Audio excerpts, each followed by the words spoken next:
Doralice, queria te perguntar alguns dados, assim, porque para uma base de dados do museu, né? Então, Sim, de onde que tu és, né? Qual que é o teu lugar de origem, a tua cidade de origem? é Mafra. Mafra, que fica no Planalto Norte de Santa Catarina. Certo. E agora, tu estás morando em que lugar? Agora eu moro no sítio, que é exatamente onde meus pais moravam e onde eu nasci.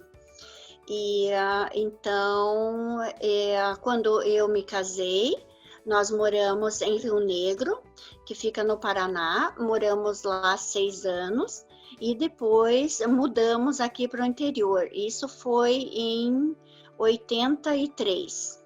Desde esse tempo eu estou morando aqui nesse local.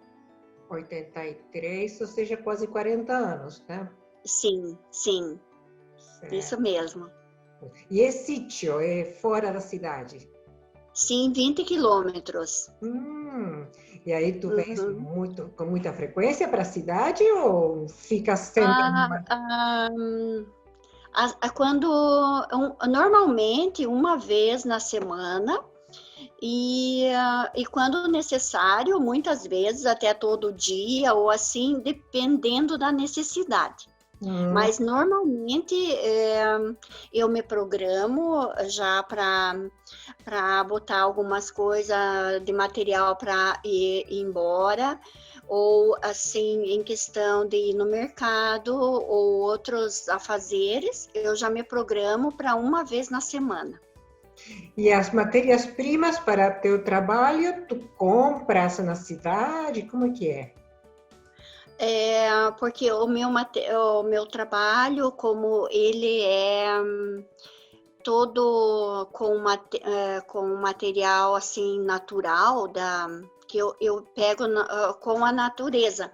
E isso é muito importante que eu moro aqui no sítio, porque eu tenho um bom acesso para o material. Ah, Quando a gente morava na cidade, eu precisava vir para cá buscar material. E aqui eu preciso só andar no mato ou com a palha que eu compro dos pequenos produtores. Então, muitas vezes eles trazem aqui em casa para mim, ou eu vou na casa deles e tiro a palha, né? Mas eu tenho um bom acesso para o material. e tu só trabalhas com palha, então? Sim, palha e madeiras, eu uso muito madeira de demolição, Certo. e madeira velha, também assim troncos que eu encontro no mato. Isso eu sempre estou à procura. E também as pessoas que já sabem, eles às vezes eles já guardam material para mim, né? Hum. E como um ano atrás foi desmanchado uma casa de madeira que era dos meus pais e ela já estava muito danificada e por esse motivo ela foi desmanchada. Então eu fiquei com muita madeira antiga e muitas elas já têm cupim ou outros bichinhos, mas muita dessa madeira eu posso usar no meu trabalho. Mas tu Então eu recuperas? aproveito assim sempre com o cuidado também de quando tira o musgo das árvores, cuidar para não tirar em excesso, para não jogar fora.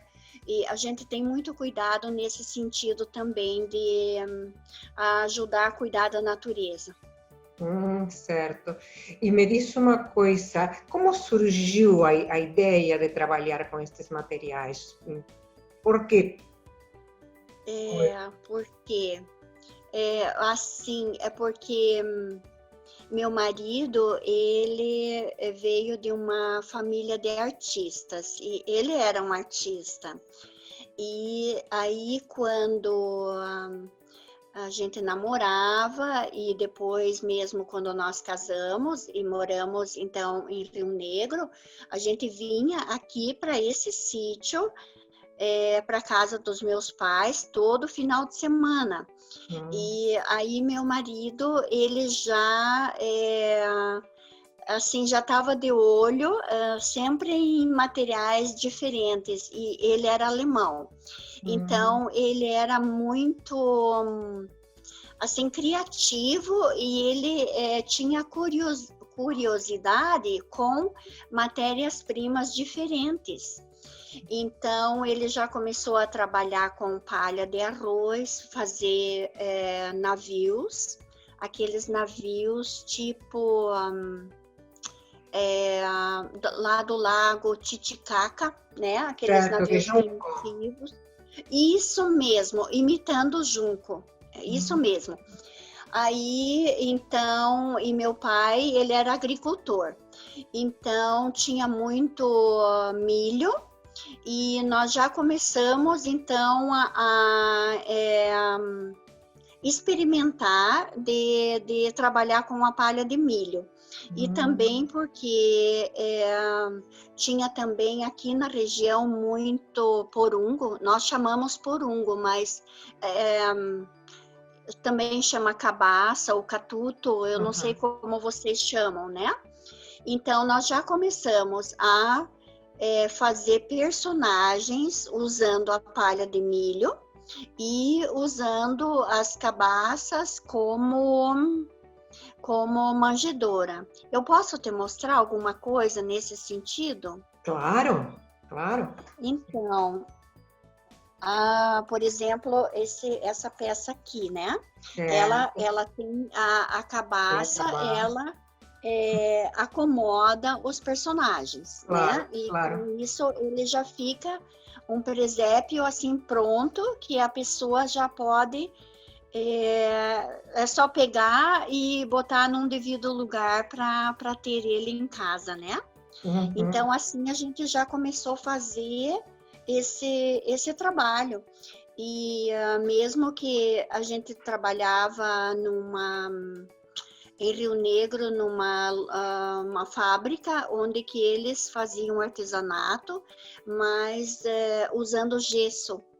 Era um artesanato assim muito fino, né?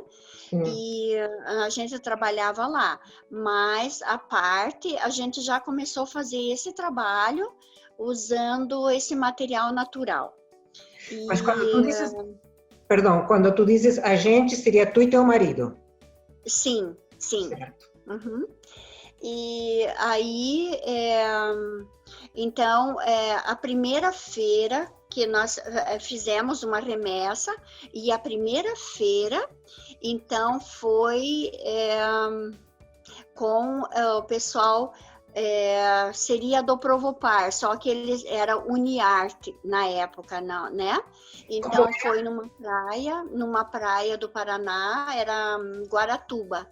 Foi a primeira feira, e eu não fui junto porque eu tinha minha segunda filha, que era bem bebezinho, então eu não pude ir, mas foi o meu marido e mais 2 meninas para ajudar. E esse material fez muito sucesso, porque era novidade na época. Isso foi em 77. E então, depois a gente já começou a fazer assim em maior escala, e depois logo então mudamos para cá. E quando nós mudamos aqui para o sítio, esse trabalho deslanchou, porque aqui então a gente trabalhava só com esse material, não tinha mais assim um trabalho, ele não ficou um segundo trabalho, sabe? Ele ficou como o trabalho principal. E ele tinha muito boa aceitação, porque aqui no sul nós fomos os pioneiros com palha de milho. Então foi, e assim, depois foi aperfeiçoando. E meu marido, ele fazia também outros trabalhos especiais, e ele fazia modelismo naval. Então, ele tinha as encomendas que ele fazia os navios e eu fiquei sempre nessa linha, trabalhando com palha e com nesse sistema como eu trabalho até hoje. Assim. Ou seja, de certa forma, vocês são autodidatas, né? Sim. Fizeram sim, escola exatamente. de arte, são autodidatas, né? Porque nós não aprendemos com ninguém, né? A gente foi fazendo sozinhos. Daí depois, quando a minha sogra, que morava na Alemanha, quando ela soube que a gente estava trabalhando com palha de milho, ela mandou para nós uma revistinha onde tinha um trabalho feito com palha de milho. Mas, claro, a gente também usou aquilo como inspiração, mas a gente já fazia no mesmo sistema, porque a base desse trabalho, ele é um só, né? E depois as nossas peças foram ficando muito melhores do que aquele da revista, né? Então, foi muito legal, assim. Me explica um pouco, a base do nosso trabalho é uma só, o que seria isso?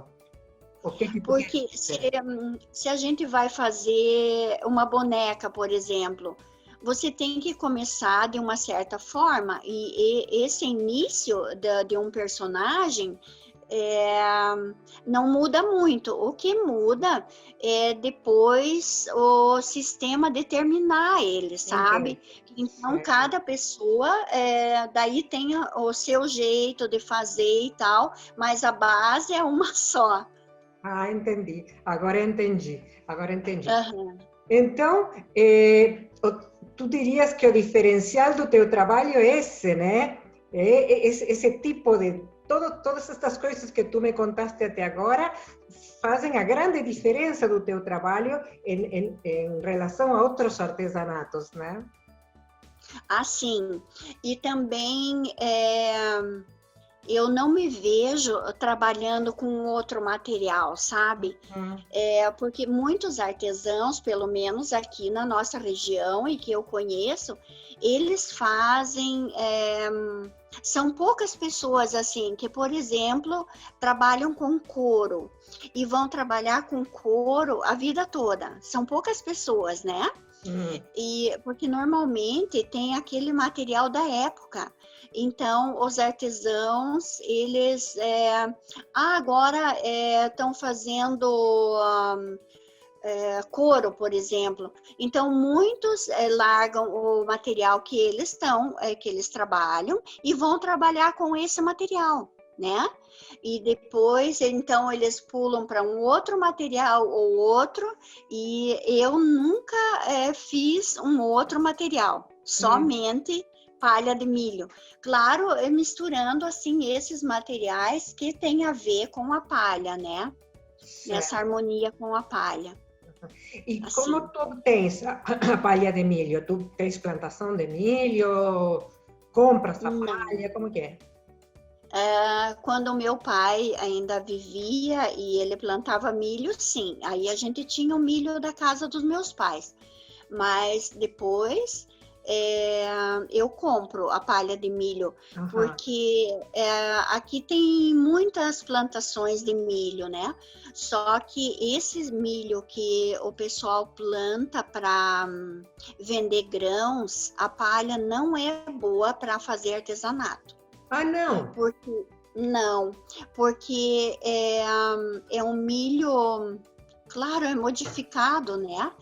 Então, a palha, ela é muito fina e ela não tem, muitas vezes, uma boa aparência. Ela fica, assim, meio esverdeada.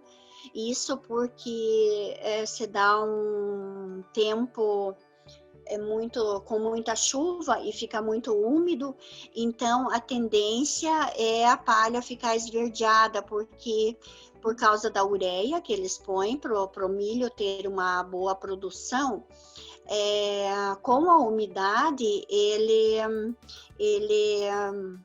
estraga a palha, sabe? E a palha também, ela não fica muito resistente, ela é muito fina e tudo. Então, a palha que nós usamos é do milho comum. E isso é um ou outro pequeno agricultor que planta. E tinha até aqui na minha vila mesmo, tinha um senhor que ele plantava, e aí eu comprava tudo que ele tinha de palha, então eu tinha a palha em abundância.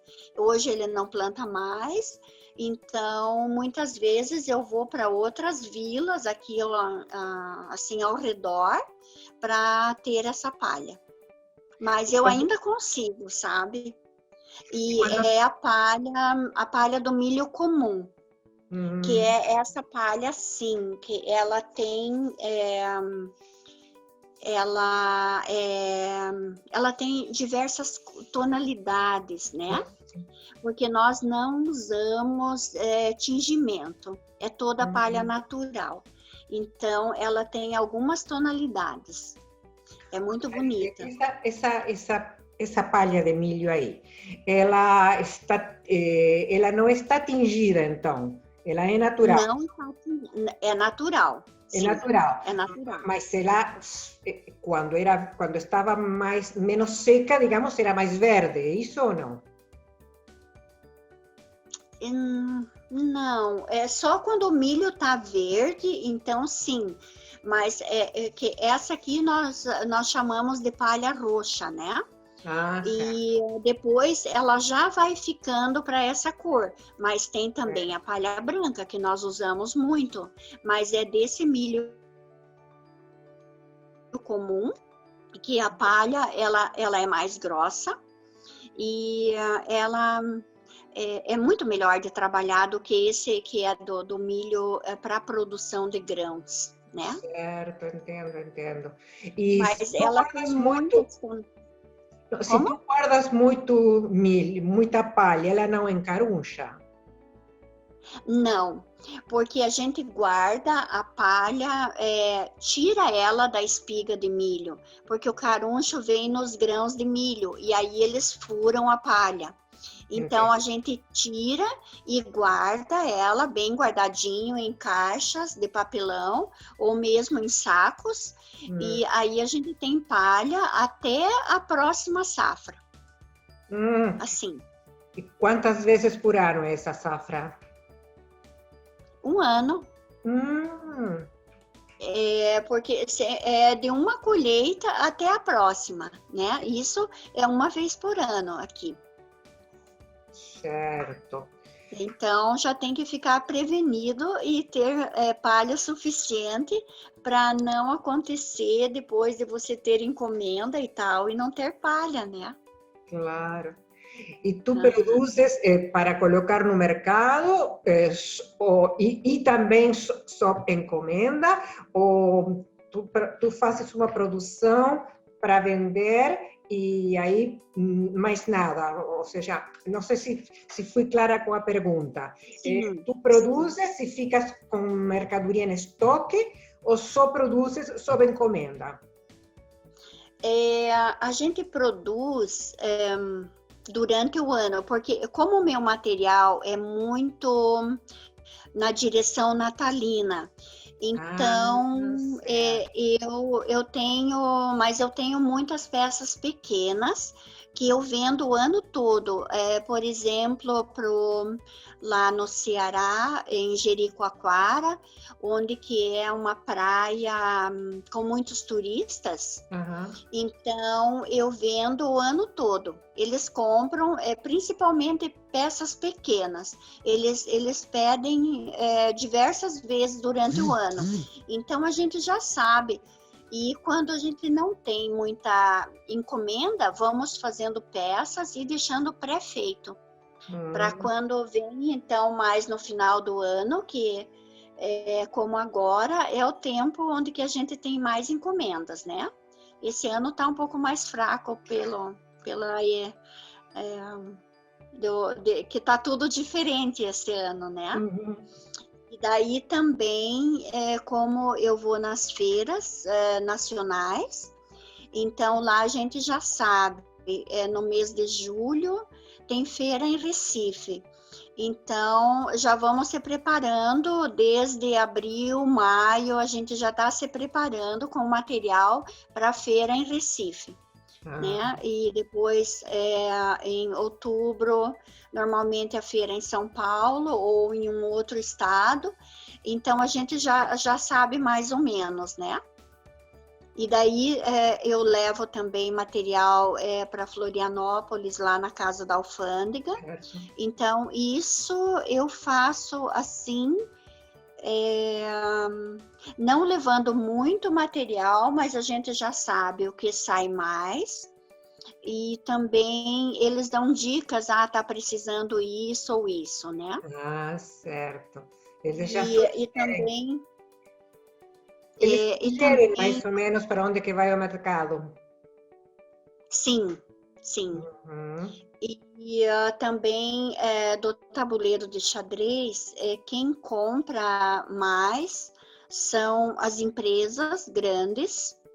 E, por exemplo, o Banco do Brasil, aqui em Rio Negro tem a Souza Cruz, que é aquela empresa de tabaco, né?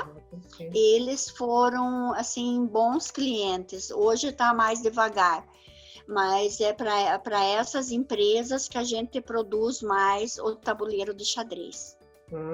Certo. Eles presenteiam os visitantes, né?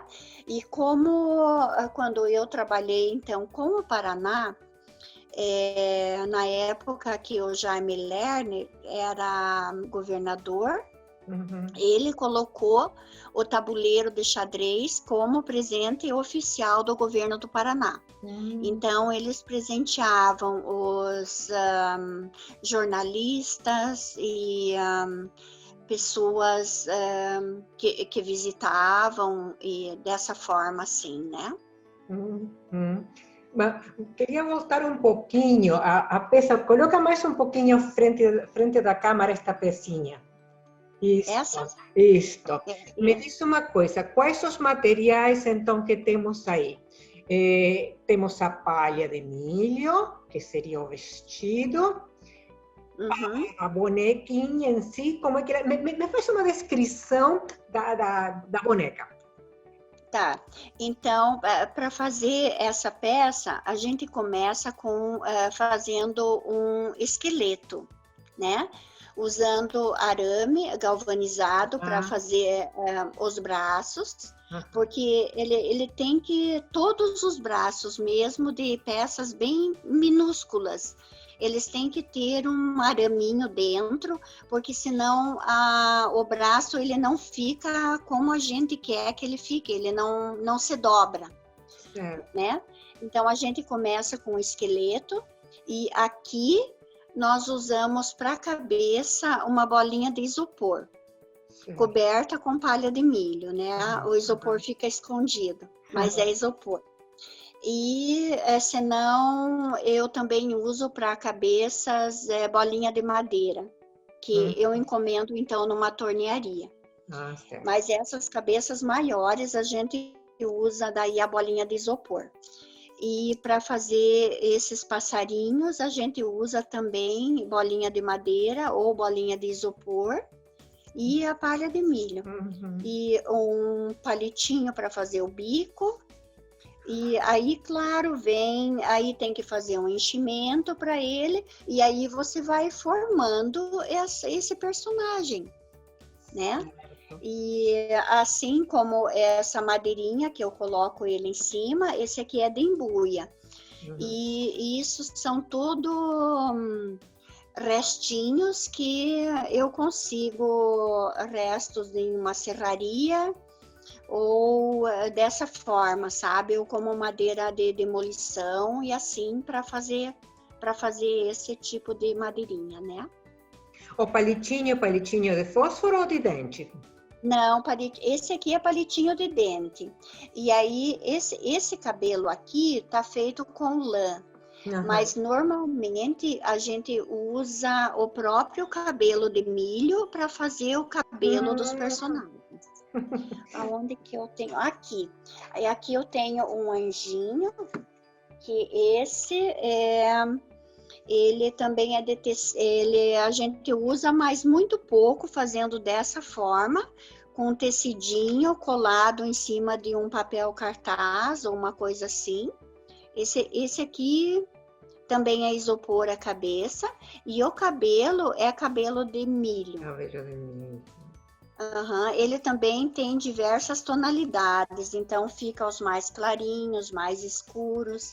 Ele tem essa variação assim. E essas pecinhas assim, a gente faz especialmente perto do Natal, né? Claro, é um anjinho, né? Uhum. Eu uso também esse aqui, que é um mini presépio. A gente usa esse material aqui, ele chama chuchu do vento, que ele dá no mato, é um cipó, e aí ele se abre, a gente cuida de colher no tempo certo e tudo, para ele ficar bem bonitinho. Então a gente usa isso também como base para fazer um mini presépio. E sempre assim, usando material natural. E esse cabelinho desse anjinho aqui também é cabelo de milho. Não sei, você consegue ver? Mais ou menos, mais ou menos. Mais ou menos. Sim. Sim. Legal. Uhum. Muito bom. Bom, outra coisa, está apaixonante isso aqui. E outra pergunta que queria te fazer era sobre este programa Provocapar, né? Provopar. Uhum. Tu me falaste alguma coisa, né? Pela nossa Ontem. conversa ontem, Sim. pelo WhatsApp, né? Uhum. E não Sim. existe mais, então, esse programa. Não, é assim, o Provopar é um programa social. O Provopar existe, só que o artesanato, eles tinham colocado nessa secretaria. Por isso ele chama Provopar, porque antes do Provopar chamava Uniarte. Aí ele estava mais na área de cultura, sabe? E depois, então, nesse tempo do Provopar, ele foi para essa secretaria. Giovana, você lembra? Não lembra como que é? Mas é de ação social, Secretaria de Ação Social, né? E daí depois, quando então saiu aquele governo, que era o Roberto Requião, aí o artesanato foi para a Secretaria de Desenvolvimento, ou uma coisa assim. Foi aonde eles daí acabaram com tudo. Com tudo, sim. Uhum. Mas eu, tendo o privilégio de morar do lado de Santa Catarina, aí eu voltei a trabalhar com Santa Catarina. Com Santa Catarina, claro. Sim, tá certo. sim. Então agora está esclarecida como era a relação com o Provopar. Bom, e me diz uma coisa, você conhece o MAP, esse museu nosso, o Museu de Arte Popular José Hernández? Eu conheci quando você me fez o contato, aí eu conheci, antes não. Certo. Então, tá bom. Acho que te perguntei quase tudo, só que eu queria mais uma coisa assim, pessoal, né? Que tu me falasses assim, o que significa para ti ser artesã? Nossa, é tudo. Porque esse trabalho é minha vida. Eu não me imagino fazendo uma outra coisa do que isso. E é tudo para mim. Enquanto eu puder trabalhar, eu vou fazer isso aqui. Já é como, assim, por exemplo, ontem eu estava sozinha em casa, porque meu filho só veio aqui durante a tarde me ajudar. Então, eu estava nesse trabalho ontem o dia todo. À noite, quando a gente estava conversando, eu ainda estava com a minha mesa da cozinha cheia e eu estava pintando o olho nas pecinhas que hoje a gente está fazendo outras montagens. Então, esse trabalho é tudo para mim. Eu não me imagino fazendo uma outra coisa, sabe? E também já ensinei muitas pessoas. E os filhos seguem a tradição? Não. Eles, assim, eles sabem, eles podem até me ajudar quando precisa, né? Mas cada um tem o seu trabalho. Eu tenho 4 filhos e cada um tem o seu trabalho porque viver de artesanato não é muito fácil. Então, meu marido, ele falava para os filhos, se vocês querem ganhar mais dinheiro, vocês estudem e depois vão arrumar um trabalho, porque viver de artesanato não é fácil. Meus filhos têm que me ajudar, sabe? E financeiramente, né? Porque é muito relativo. Às vezes a gente vende, às vezes não vende. Então, não é uma coisa estável, né? Claro. Sim. Mas não é por isso. Eu gosto muito desse trabalho que eu faço e eu vou continuar fazendo. Não vou mudar, não. Tu falaste que trabalhas na cozinha, na cozinha da tua casa, na mesa da cozinha. Sim, à noite. À noite é quando eu tenho a oficina, onde eu tenho algumas máquinas e onde eu corto madeira e eu lixo e eu preparo as coisas para madeira. Depois eu tenho um outro quarto onde a gente trabalha com a palha. E à noite, lá eu tenho 3 pessoas que me ajudam. 3 mulheres aqui da comunidade e que elas vêm todos os dias e elas me ajudam. E 2 vêm todos os dias e uma vem alguns dias só. Então, e à noite eu trago o trabalho para dentro de casa e trabalho daí na cozinha, onde que é mais aconchegante do que ficar lá fora e trabalhar assim, né? Claro. Por isso. Mas é assim, traz para dentro e trabalha, de manhã tira e assim, mas às vezes vira oficina também, dependendo do que a gente está produzindo, né?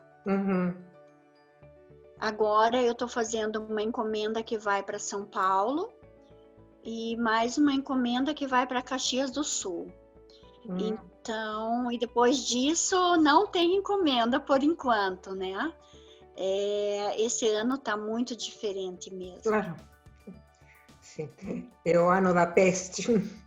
É o ano da peste, Mas isso aí ainda bem que vai passar, né? Vai, com certeza que vai passar. Doralice, de que outra coisa você gostaria de falar? Alguma coisa que eu não te perguntei? Eu pensei um monte de coisas, fiz um monte de perguntas, mas de repente tu queres falar de alguma outra coisa que eu não te perguntei? Ou eu não deixei você perguntar, eu já fui falando muita coisa também, talvez, sei lá. Mas o que eu gostaria de falar? Não. Olha, que eu estou muito feliz de te conhecer dessa forma. Quem sabe um dia a gente vai ainda se conhecer pessoalmente. Com certeza, eu passo muito tempo em Florianópolis, assim, então de alguma forma vamos nos conhecer. E assim que para mim é uma satisfação quando eu sei, por exemplo, que no museu de vocês tem uma peça minha. Isso é muito gratificante. Que isso também, como eu falo para essas mulheres que me ajudam, é a compensação do trabalho bem feito. que assim, a gente sentir que as pessoas gostam do nosso trabalho e que ele é reconhecido e que mesmo pessoas de longe, eles que a gente nem se conhece, assim, eles confiam no trabalho da gente, assim, como no teu caso, por exemplo, né? Então, isso é muito compensador. E isso é também ser persistente no trabalho, né? Com certeza, há tantos anos, né? Sim, sim. Que, Mas é compensador. que bom. Bom, Doralice, da minha parte, um grande abraço e muitíssimo, muitíssimo obrigada pelo teu tempo, pela tua arte, por toda esta beleza que tu compartiste conosco. Eu agradeço muito também e fico muito feliz de poder conversar com vocês e participar desse museu. Isso é um privilégio.